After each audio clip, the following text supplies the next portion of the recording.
बघत पुढची बातमी। देशभरात किसान काँग्रेसच्या वतीने पदयात्रा काढण्यात आली। या सर्व पदयात्राचा समारोप राजधानी दिल्लीमधील किसान घाटवर होणार आहे। तर किसान काँग्रेसचे प्रमुख नाना पटोले यांच्या नेतृत्वात हा मार्च या ठिकाणी होणार आहे। यामध्ये काँग्रेसचे अध्यक्ष राहुल गांधी देखील उपस्थित राहण्याची शक्यता वर्तवली जाते। आणि एकूणच या संदर्भात थेट जाऊयात दिल्लीला। दिल्लीहून आमचे प्रतिनिधी प्रशांत लीला रामदास आपल्या सोबत आहेत। प्रशांत, एकूणच या मार्च संदर्भात काय अपडेट?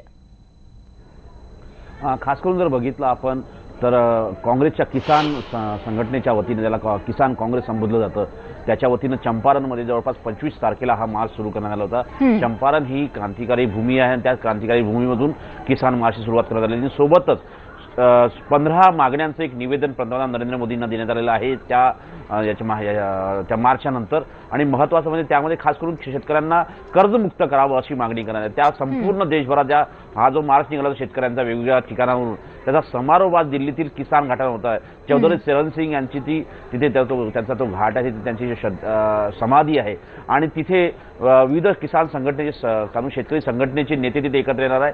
आणि महत्त्वाचं म्हणजे नाना पटोले जे आहे ते किसान काँग्रेसचे अध्यक्ष आहेत राष्ट्रीय स्तरावरचे, त्यांच्या नेतृत्वात हे सगळं झालेलं आहे। आणि महत्त्वाचं म्हणजे जर बघितलं आपण तर तिथे काँग्रेसचे अध्यक्ष जे आहेत राहुल गांधी यांनी देखील शक्यता व्यक्त केली जाते। महत्त्वाचं म्हणजे देशभरातील शेतकऱ्यांना कर्जमुक्त करावं, नुसती कर्जमाफी नको, कर्जमुक्त हवा आणि सातबारा कोरा हवा या पद्धतीच्या मागण्या करण्यात येणार आहे। त्यासाठीच त्या संपूर्ण मार्चचा समारोप आज किसान घाटावर होत आहे। स्टुडिओ अगदी प्रशांत, आणि दिवसभर या मार्चच्या पार्श्वभूमीवर काय घडामोडी घडतात त्याचे अपडेट वेळोवेळी आपल्याकडून घेत राहू। तुर्तास धन्यवाद या माहितीसाठी।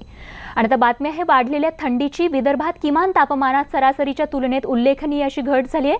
तर आज विदर्भात तुरळक ठिकाणी थंडीची लाट येईल, तर काही ठिकाणी दिवसा देखील गारवा राहील असं देखील हवामान तज्ज्ञांकडून सांगण्यात आलंय। तर उत्तर भारतातून वाहणाऱ्या थंड वाऱ्याची विदर्भाला प्रभावित या वाऱ्याने केलं आहे। यामध्ये यवतमाळ जिल्हा तर चांगलाच गारठला असून इथलं तापमानामध्ये 10 डिग्री सेल्सिअसची घट झाली आहे। तर पारा 6.4 अंश सेल्सिअसवर गेलाय। तर दुसऱ्या क्रमांकावर आहे नागपूर देखील चांगलंच गारठलंय। नागपूरचं तापमान हे 6.5 अंश सेल्सिअसवरती पोहोचलं आहे। तर मंगळवारी विदर्भात सर्वाधिक थंड जिल्हा म्हणून यवतमाळची नोंद देखील करण्यात आलेली आहे। तर तिकडे वर्ध्यामध्ये गेल्या आठवड्याभरापासून थंडीची लाट पसरल्यानं हुडहुडी दिवसेंदिवस वाढतच चालली। आज वर्ध्यात पारा 7.4 अंशांवरती गेलाय।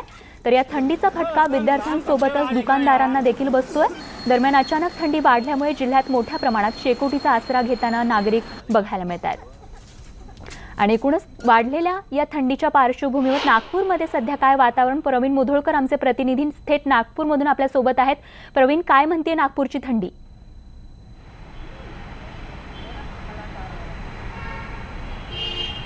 स्वाती, आपण नागपुरात पाहू शकतो। मी आता ज्या परिसरात उभा आहे हा परिसर 9 वाजता रोडवरती अनेक वाहनं असतात, लोक शाळांमध्ये, कॉलेजेसमध्ये, ऑफिसेसमध्ये जायला निघतात। पण माझ्या मागे आपण आत्ता 9 वाजता बघू शकतो की या ठिकाणी गर्दी कमी आहे।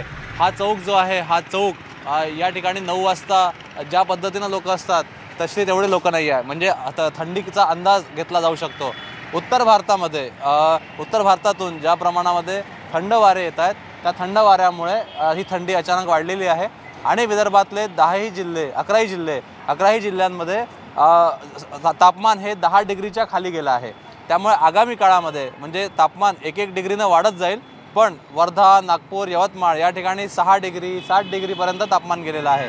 नागपूरचं तापमान या मोसमामध्ये 4 डिग्रीपर्यंत गेलं होतं आणि आता ते 6 डिग्रीपर्यंत आलेलं आहे। त्यामुळे आता नागपूरमध्ये गेल्या आठवड्याभरापासून आपण पाहू शकतो थंडी कमी होती, पण आता गेल्या 2 दिवसापासून अवकाळी पाऊस झाला आणि अवकाळी पावसानंतर ही थंडी अचानक वाढलेली आहे। त्यामुळे आता ओसरायला लागली आहे थंडी। अगदी प्रवीण, नागपूरमधलं थंडीचं हे चित्र आमच्यापर्यंत पोहोचवलं त्यासाठी खूप खूप धन्यवाद।